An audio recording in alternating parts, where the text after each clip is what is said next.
on, guys? It's your friendly neighborhood moto vlogger here, MotoMike, and today I'm going to show you how to install flush mount turn signals on a 2014 Honda CB500F. Let's get started.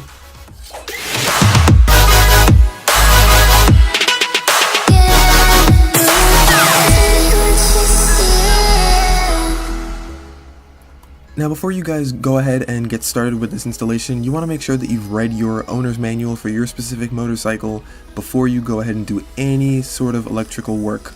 This is just to make sure that you know what you're doing and you know what your bike includes and doesn't include, and just so that you're aware. Okay guys, so the first thing you want to do is you want to go ahead and remove your left fairing. This is the main fairing that holds everything electrical in terms of like your dashboard, you know, the screen, things like that, your turn signals and whatever else. Now to remove your left fairing, you've got a couple bolts. You've got one here, right down here, right near the horn, and you've got that one. These are all hex screws, so you'll be using the same tool. And then you've got one up top right here at the top of the fairing. As you come down to the engine, you're gonna have one all the way back down here, right under there. And then you're gonna have one more. This one's kind of hidden though. To get to this bolt, you're gonna have to peel back one piece of your fairing, and you'll see it right there. It's kind of stuck back in there, but you shouldn't have any issues getting to it. And once you've gotten those unscrewed, you can successfully take your fairing off. Then once you've got that done, you're going to see two little hex screws. You've got one here at the very top of your headpiece on your motorcycle. You've got one there, and then you've got this one over here. These are literally the only two screws that are holding your headpiece in place. Aside from those, you've got these two little metal grommets, which I'll show you here in a second. You've got these two little metal grommets that sit directly under the headpiece. They latch into your the bottom piece of the triple tree on the motorcycle, and you can see that right there. They're kind of under and behind the headlight for the motorcycle, and then there's the other one over there. They're not held in by screws. They're just spots that sit on the triple tree just to keep the headpiece from shaking or, you know, moving around or shifting at all while riding. That's their only purpose. Okay guys, and once you've got those bolts off, you're gonna see these two little plastic tabs that are on either side of your headpiece for the headlight. There's two of them on either side, and then there are two more that I'll show you later. There's that one, and then there's this one. To remove them, all you have to do is just get a small little, either a pin or a screwdriver, and push the little circle in the middle just to pop it out. Just push it, and then get a flathead screwdriver and pull the rest of it up. And that's literally all you need to do to remove them. There are two other ones I'll show you here really quickly.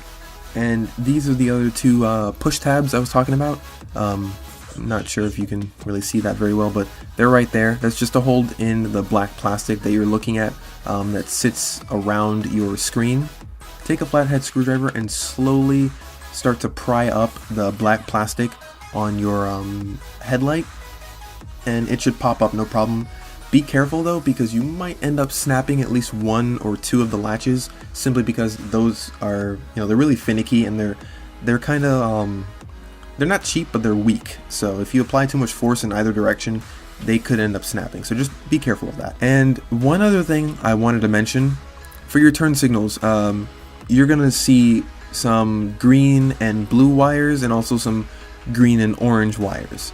There will be 3 wires for each turn signal, whether it be your left or your right. And these are the wires you're gonna have to pay attention to. Whether it be your left turn signal or your right turn signal, one wire will be green, then you're going to have another wire that will have a white stripe on it, and then you're going to have a third wire that will be the same color but with no white stripe on it. The white striped wire, ignore that, don't use it, because that wire brings constant power from your motorcycle's battery. You don't want to use that for these turn signals because they don't stay on as soon as you turn the key like your OEM turn signals do. These are just meant to flash, they won't stay on, and because of that, you'll only need to use the wire that doesn't have the white stripe on it, plus the green wire. The green wire will connect to the black wire on the aftermarket turn signals, and depending on which side you're using, if it's the left, the wires are going to be green and orange, so you want to use the orange wire that doesn't have the white stripe on it. Connect that to the yellow wire on the aftermarket turn signal, and for your right side, they're going to be blue and green, so take the blue wire that doesn't have the white stripe and do the same. And once you've done that, you're pretty much good. And just really quickly, guys, I'm going to show you 2 little clips I took when I was first installing these. I didn't have the head case open all the way, but I had it still mounted to the bike. I was just wiring. I was finishing the wiring process. So let's go to those clips right now so I can show you guys which wires to connect to what other wires that come straight from the motorcycle, because this is a very crucial part of this entire install. If you get this part wrong, you could either blow a fuse, or your turn signals will be constantly on and they won't ever flash, or you'll just end up burning something out and you'll be basically out of luck. So let's go to those videos now.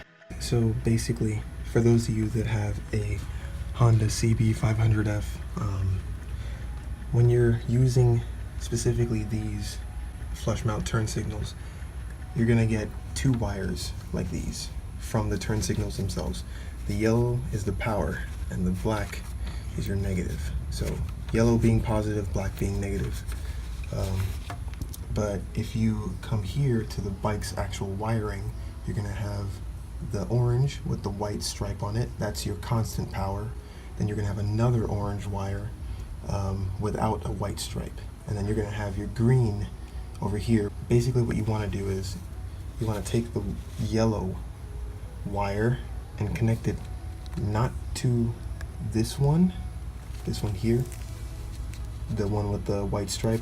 Connect it to the one that doesn't have the white stripe. Hold on a second, let me separate these. Connect it to this one. This is the one you connect your yellow wire from the turn signals to. So you connect the yellow to this one, and then the black one to the green. Tape this one up, don't worry about it. It won't be used for anything because this is constant power. You don't want to connect this to anything. And yeah, basically that's how you would wire your stuff, just exactly like that. And once you get it like that, now you'll have working turn signals. So yeah guys, that's pretty much it. I'm honestly really glad I could make this video. I really wish a video like this existed when I was installing them on my bike, because I'll tell you what, it was kind of straightforward, but at the same time it was a little bit difficult simply because there were no instructions with the signals that I bought. They literally had nothing. So yeah, I hope this video helped you in installing your brand new aftermarket turn signals on your 2014 Honda CB500F. I'll be happy to answer any questions you guys have. And yeah, that's pretty much it. Go ahead and leave a like, comment, subscribe, and I'll catch you guys in the next MotoMike video. MotoMike out.